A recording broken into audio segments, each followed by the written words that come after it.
have been to war. I have seen physical courage, but this kind of courage is not moral courage. Very few of even the bravest warriors have moral courage. For moral courage means to defy the crowd, to stand up as a solitary individual, to shun the intoxicating embrace of comradeship, to be disobedient to authority, even at the risk of your life for a higher principle. And with moral courage comes persecution. The American Army pilot Hugh Thompson had moral courage. He landed his helicopter between a platoon of US soldiers and 10 terrified Vietnamese civilians during the My Lai massacre. He ordered his gunner to fire his M60 machine gun on the advancing US soldiers if they began to shoot the villagers. And for this act of moral courage, Thompson, like Snowden, was hounded and reviled. Moral courage always looks like this. It is always defined by the state as treason. The Army attempted to cover up the massacre and court-martial Thompson. It is the courage to act, the courage to speak the truth. Thompson had it, Daniel Ellsberg had it, Martin Luther King had it. And what those in authority once said about them, they say today about Snowden. My country, right or wrong, G.K. Chesterton wrote, is the moral equivalent of my mother, drunk or sober.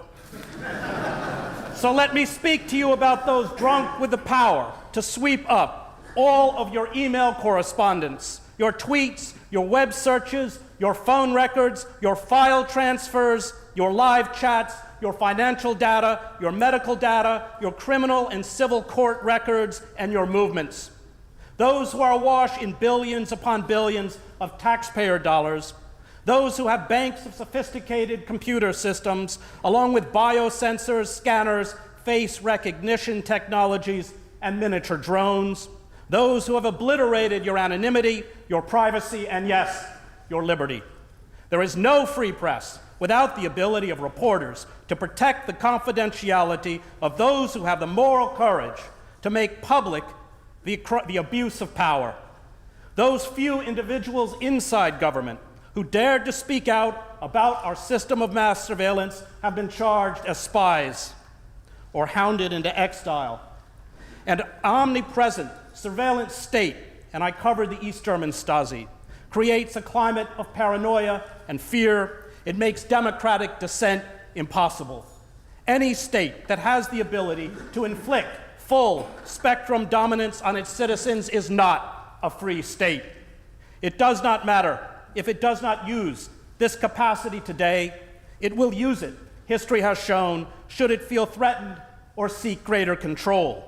The goal of wholesale surveillance, as Hannah Arendt wrote, is not in the end to discover crimes, but to be on hand when the government decides to arrest a certain category of the population. The relationship between those who are constantly watched and tracked and those who watch and track them is the relationship between masters and slaves. Those who wield this unchecked power become delusional. General Keith Alexander, the director of the National Security Agency, hired a Hollywood set designer to turn his command center into a replica of the bridge of the Starship Enterprise, so he could sit in the captain's chair and pretend he was Jean-Luc Picard. James Clapper, the director of national intelligence, had the audacity to lie under oath to Congress. This spectacle was a rare glimpse into the absurdist theater that now characterizes American political life. A congressional oversight committee holds public hearings. It is lied to. It knows it is being lied to. The person who lies knows. The committee members know he is lying. And the committee, to protect their security clearances, says and does nothing.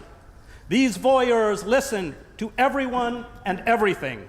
They bugged the conclave that elected the new pope. They bugged the German chancellor. They bugged most of the leaders of Europe. They intercepted the talking points of UN Secretary General Ban Ki-moon ahead of a meeting with President Obama. Perhaps the esteemed opposition can enlighten us as to the security threats posed by the conclave of Catholic cardinals, the German chancellor, and the UN Secretary General.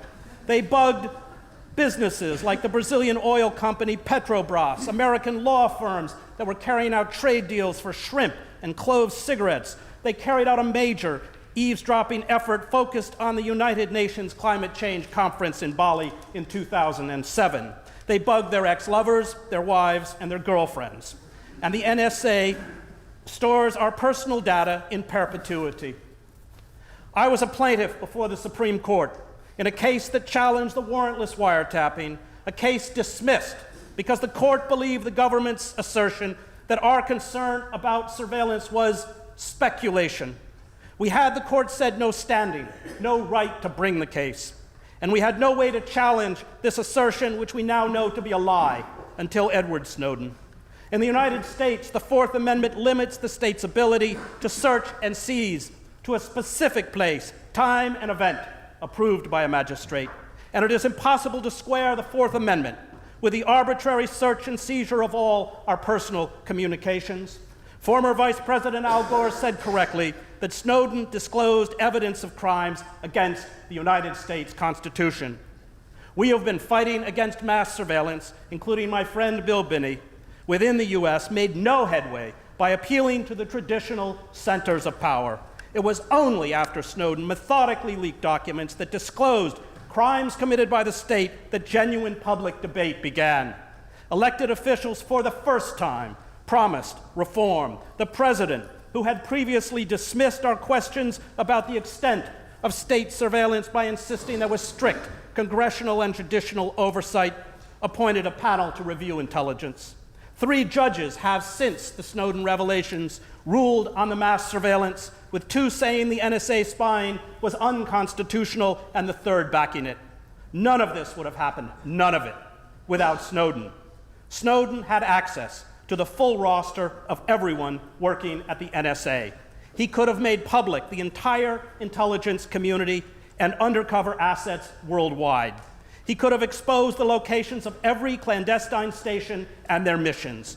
He could have shut down the surveillance system, as he said, in an afternoon. But this was never his intention. He wanted only to halt the wholesale surveillance, which, until he documented it, was being carried out without our knowledge and without our consent. Is that it? No doubt we will hear from the opposition tonight all the ways Snowden should have made his grievances heard. But I can tell you from personal experience that this argument is as cogent as the offer made by the March Hare during the Mad Tea Party. "Have some wine," said the March Hare in an encouraging tone. Alice looked all round the table, but there was nothing but tea. "I don't see any wine," she remarked. "There isn't any," said the March Hare.